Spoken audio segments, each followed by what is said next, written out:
Hello, I'm Rachel Nesbitt from Alliance for Nonprofit Resources, And I'm Rich Wozniak from the Center for Community Resources. and welcome to your ALICE training. We prepare well for natural disasters such as fire, tornado, stranger danger, rape awareness, and self-defense. But for a violent critical incident, we do not prepare very well. This is why we keep seeing so many casualties. The training we receive for all dangers become lifelong skills. We need to ensure the training will provide the necessary skills and cultivate a survival mindset. Here are some questions to think about. What drills are young kids practicing in the picture on the left? The answer could be tornado, active shooter, lockdown only, or an earthquake. Why did the young adults on the right perform the same movement? They responded to the training they received even though they are adults. Under stress, pressure, people revert back to what they have been told, heard, and seen. Are they prepared if the attacker would make an entry into their room? The answer is no. They are sitting in a corner with their backs to the door, not being able to stand up or move efficiently to increase survivability. The two photos that you see on the screen are a product of training. The picture on the left shows children practicing their lockdown drills. The picture on the right shows how Virginia Tech students decided to sit in the corner while the attacker is in the adjacent building. We can change infrastructure and technology, but we can never predict human action in these situations or events.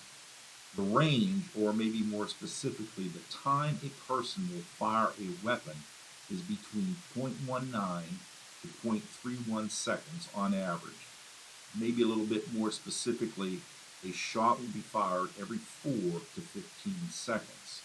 When a person takes their eyes off of the threat, it will add one additional second to your response time to your threat because the visual reaction to stimulus is 0.5 seconds slower than audio stimulus.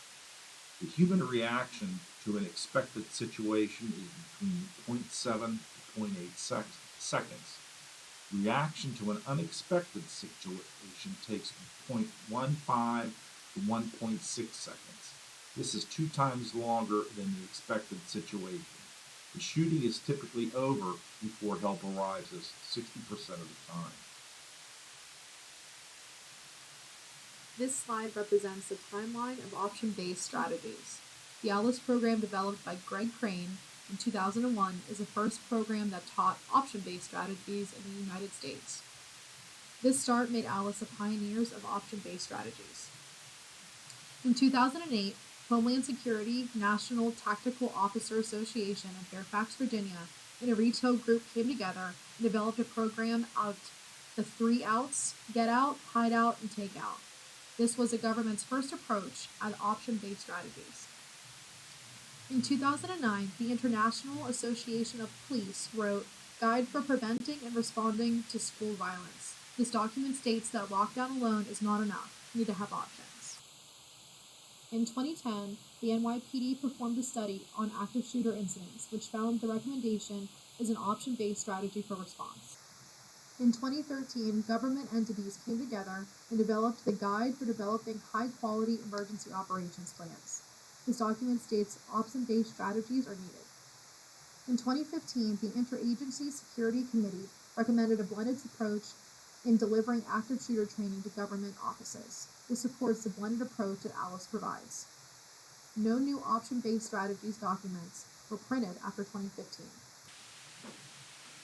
Currently, ALICE is utilized in about 31% of the 13,506 school districts, 18% of universities, 20% of law enforcement agencies, and 23% of hospitals in the United States.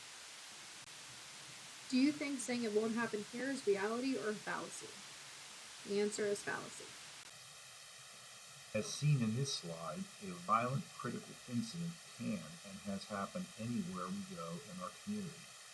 For example, after the Las Vegas shooting, many people who have been through ALICE training remarked that they knew to evacuate, even though everyone in the outdoor concert venue was telling them to get down. Do you think the saying it takes a long time to hurt a lot of people is a reality or a fallacy? it is a fallacy. From the sign of danger to calling 911 would take about 2 to 3 minutes. How long for dispatch to gain information from caller? Typically 1 to 2 minutes. How long is the police officer response time to the scene? Approximately 3 to 5 minutes. The officer to the door, 1 to 2 minutes, and add 4 to 6 minutes to the contact with the threat. So with that information in mind, let's take a look at some of these numbers. Take the time of numbers 1 to 3 and add them together, figure out the total number of minutes until police arrive. That is typically 4 minutes. Now let's go with the higher end of shots being fired, 15 seconds. This is 4 rounds a minute. I'll take the total number of 1 to 3 and multiply 4 shots, or 12, times 4 is 48. This gives you the total shots fired within the time of the event and when law enforcement will arrive. If you take the above numbers and divide by 2 to get the 1-to-1 ratio, 5 killed to 5 wounded. On the next couple of slides, please look at the number injured, dead, and the length of the event. This will show how it takes a lot of time to hurt a lot of people is a fallacy. Columbine High School. Injured 24, deceased 13, that took 49 minutes. Virginia Tech. Injured 25, deceased 32, within 11 minutes. Sandy Hook. 2 injured, 26 deceased, and within 5 minutes. Gabby Giffords. 13 injured, 6 deceased, under 2 minutes. Century 16. 58 injured, 12 deceased, under 5 minutes. Hartford Beer Distributor. 2 injured, 8 deceased, under 7 minutes. Fort Hood. 31 injured, 13 deceased, in 10 minutes. Charleston Emmanuel AME Church. 1 injured, 9 deceased, under 6 minutes. Wedgwood Baptist Church. 7 injured, 7 deceased, under 5 minutes. Pine Lake Health and Rehab Center. 4 injured, 8 deceased, under 7 minutes. Chardon High School. 3 injured, 3 deceased, under 1 minute. This slide shows a layout of what happened at Virginia Tech. Explain how proactive responses are mitigated and casualties during the event. We will do that in this slide. Room 206. The gunman walks into the room, kills the instructor, and begins to shoot the students who hid under desks or went to the back of the room. In room 207, the gunman goes to this room second. He kills the instructor and then begins to shoot students who are initially seated at desks. The students then try to hide while he shoots them on the floor. Room 205. The students agree that the sounds that they hear from the other rooms are gunfire. They barricade or lock down the door with the table and chairs and sat against it since the doors opened inward and did not lock. The gunman cannot enter and shoots the doorknob with 3 rounds that went over the student's head. He still cannot enter, so he leaves and never comes back. This is an example of a proactive approach. The gunman enters the classroom after pushing tables out of the way in room 211 and kills the instructor. No one was holding the door. Matthew Laporte charges at the gunman and is shot 6 times before going down. The remaining victims hid under desks in the back corner of the room. The gunman walks around the room shooting people on the floor. In the situation at room 207, students, some of them wounded, get up and barricade the door using their hands and feet. The gunman comes back to the room, pushes on the door, and cannot enter. He shoots the door knob, does not hit anyone, and pushes a second time. He cannot open the door, leaves, and never returns. Again, a proactive approach. In room 211, the gunman re-enters room 211 a second time, shoots people laying on the ground. Room 204, Professor Liberation holds the door shut using his body and is yelling at the students to jump out the window. 14 students jump out of the window and all survive. Livershoe is wounded when the gunman shoots through the door. The gunman enters the room and executes him. He then shoots the remaining students, killing one. This is an example of evacuation. The gunman re-enters room 206 the second time. He continues shooting people on the floor.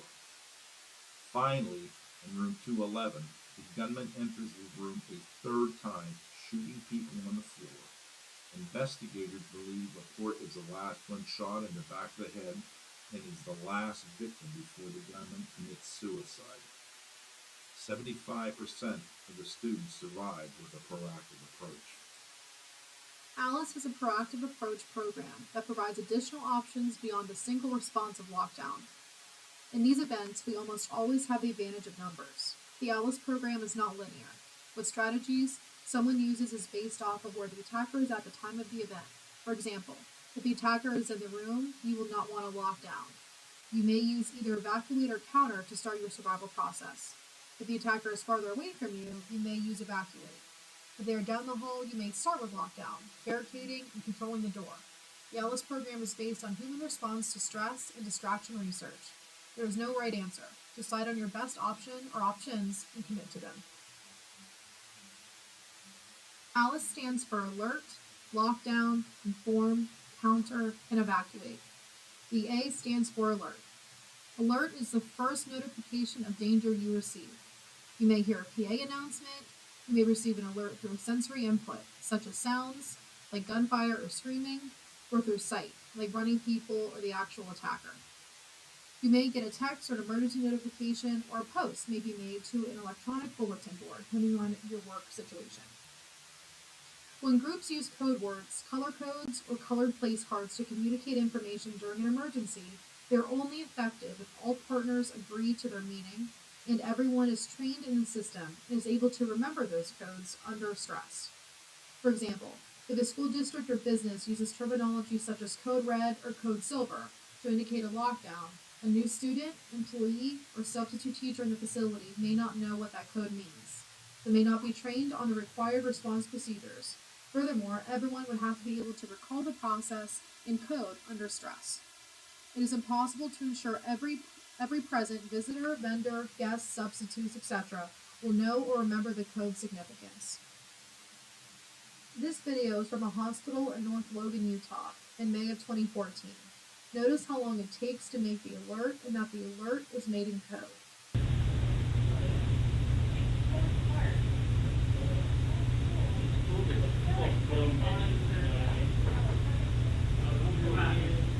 What do you got?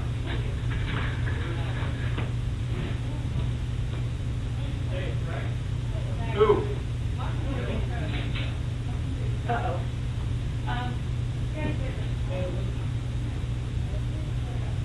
What? Call us later. Get out of here. Get out of here.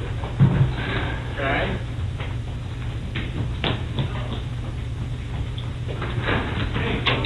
I can hear you. All right. Keep talking. Don't come through. Everyone in here, please. Anyone in radiology? I can hear you. Keep talking. You got this? Yeah, come on. Get out of here. Clear. Run. Who's that gun? Tell me. What? You have a jacket on? What do you want? You have a jacket on. What? Everybody out there. What? Tell everybody get out.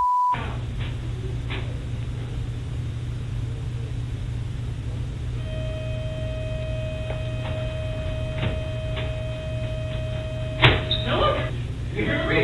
Cole Silver in the ER. Cole Silver in the ER. Oh, Silver.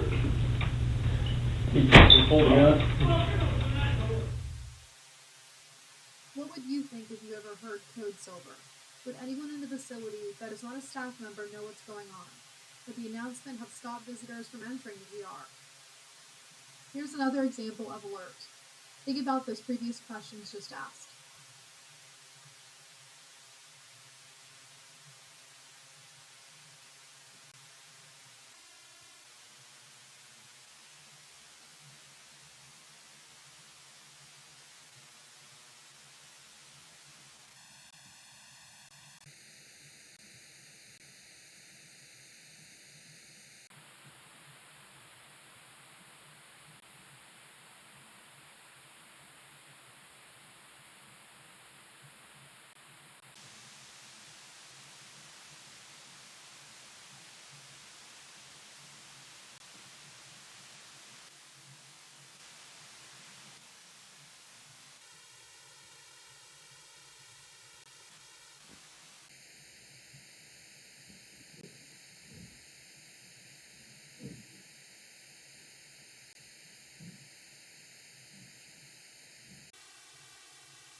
If a visitor had entered the ER, would they have been confronted by the gunman?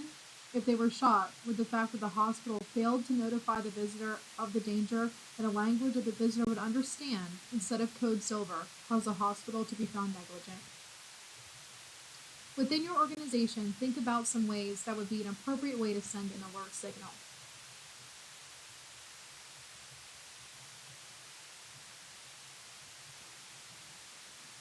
Why do we teach enhanced lockdown? It is a proactive strategy. It no longer allows us to just sit and wait for something to happen. The attacker already knows where everyone is located. It will buy time for law enforcement to arrive, and it slows down the aggressor. Remember, time is critical. Fortifying the location to stop or slow entry by the threat. We no longer become easy targets. The threat must go from room to room and try to make entry. The attacker may have to put the weapon down to deal with one of the barricades. The attacker may not be able to fully penetrate the location. It is a lifelong skill set that is portable to every location. By that we mean that it is not dependent on locks, keys, or gadgets. We are asking ourselves, what can we use to help ourselves lock down? Using items found in the environment. A filing cabinet, desks, chairs. The strategy of tying off doors after barricading with cables, extension cords, belts, make it harder for the attacker to enter. Having your doors always locked during class time allows you to have a barrier started. This will be one less thing you will have to do if you perform an enhanced barricade. It provides time. You may see doors like this in many of our buildings. We cannot prepare for one location or one type of door. We need to know how to control a door that looks like the ones you see here. If we have windows in our doors, we are going to learn how to control the door along with the lock. Know your environment. Rachel and I have visited multiple sites over the last few years and made recommendations to CCR and ANR to enhance our safety. Hands-on training that will follow in the coming months will focus on your individual environments.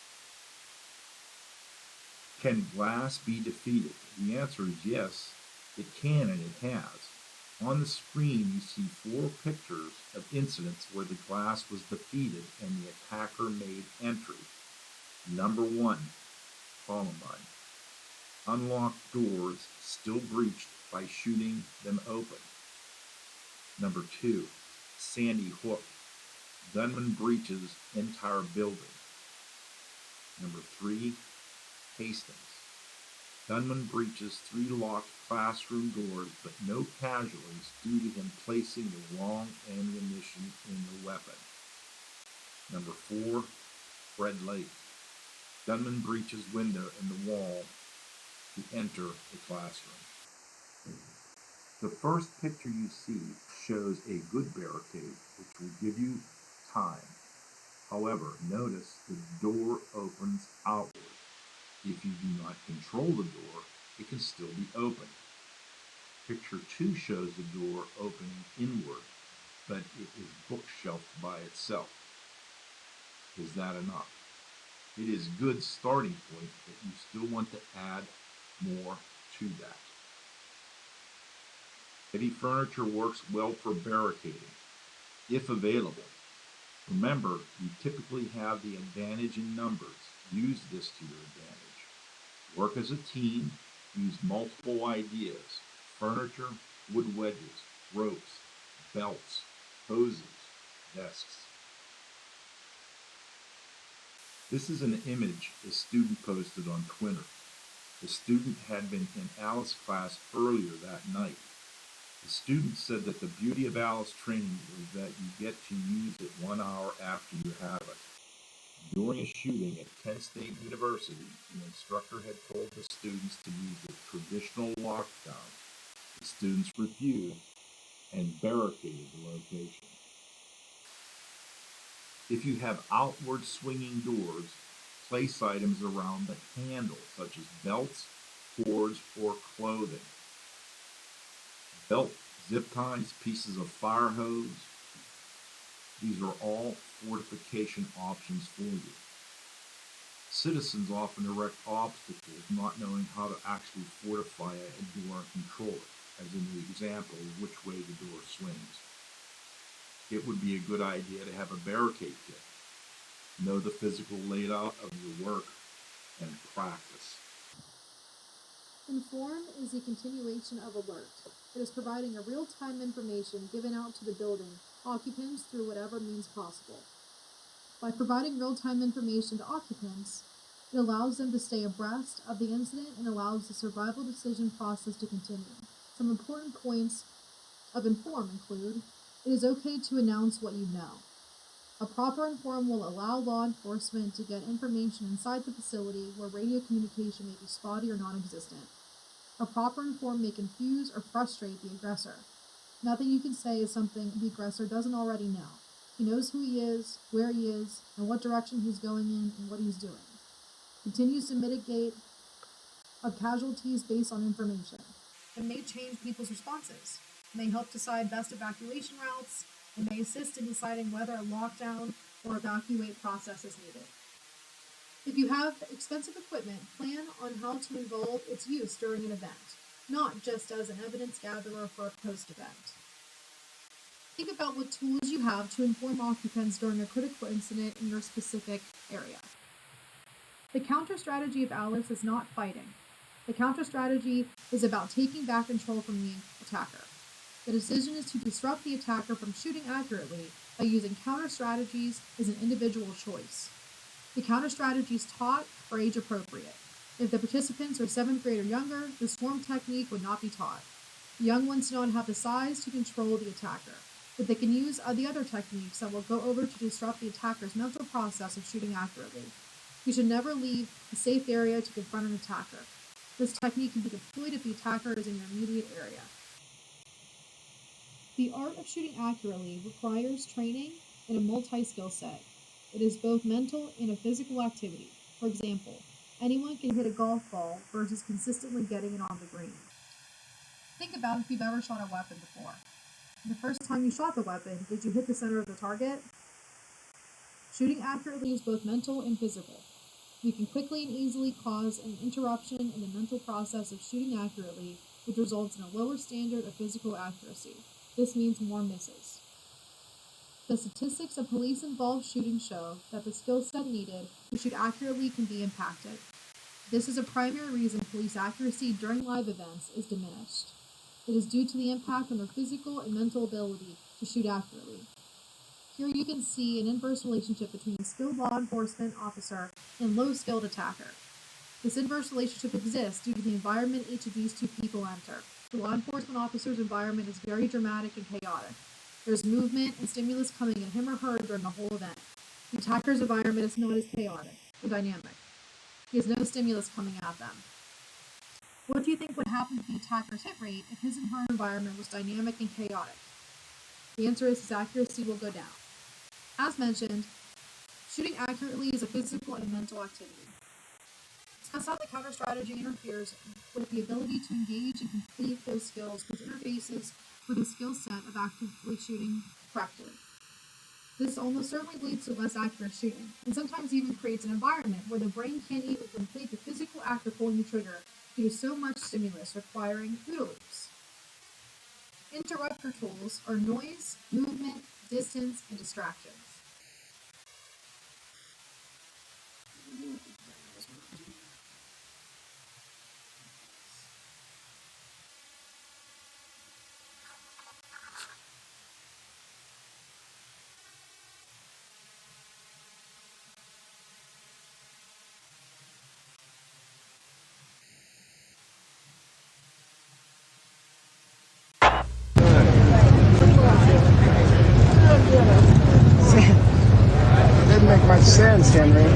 He puts you here and then he runs around with a big turn.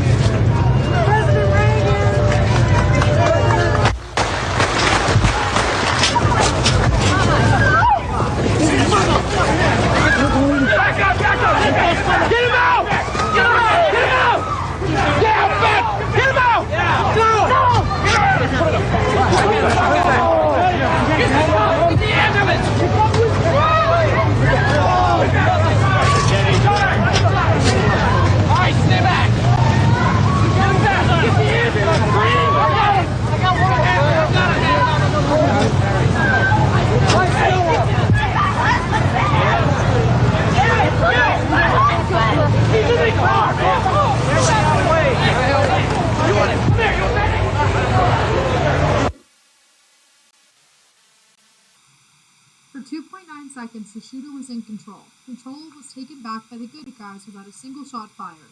Lots of guns are present in the hands of professionals. Not a single shot was returned, yet the event was over in 2.9 seconds. The physical skill required is low and the mental toughness required is high. How do you make it mentally easier to engage in the swarm and mimic this action of using number superiority? And that's with training. On the next slide, how many times does a blue dot appear on the screen?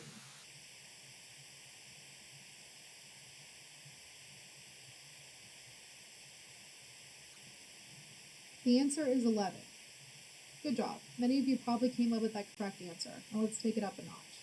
In the next slide, I need you to count how many times the blue dot appears on the screen and how many times the yellow dot appears on the screen.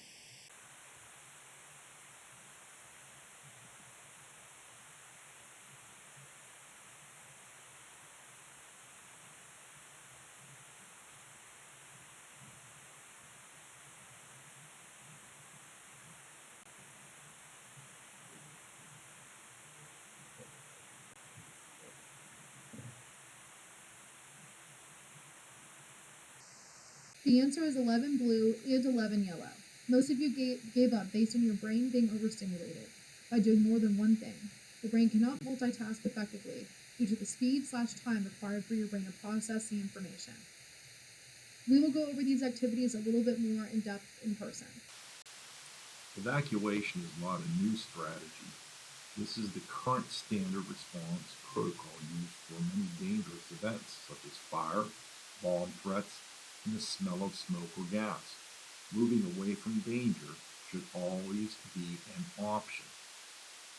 Evacuations are based on a threat and the location of the threat. A violent critical incident is no different. These situations are all just as dangerous. Why are we telling people to stay near the danger for a violent critical incident only? Every law enforcement officer feels this is the best option. It may not be like a traditional fire drill, and it may be a window or a door that nobody uses, or a connecting door. In firearm evacuation, the question we ask, how long does it take the average school to evacuate during a fire drill? The answer is, an average school takes about 2 minutes for an orderly evacuation drill. This improves as the school year progresses or if they are motivated to get out. Alice evacuation should even be faster. Staff will need to take a leadership role to help maintain some control. Permission to run, especially outside, move to a rally point or a predetermined meeting place which is far away from the building, and moving away from the aggressor. As an example, if the aggressor comes in one door and there's an opportunity to have a second door in the room, run out that door. That concludes your online pre-course ALICE training. Rich and I will be going to each of your facilities within 2022 to discuss ALICE a little bit more and do in-person active training. Thank you for participating with us today, and we look forward to seeing you in the coming year.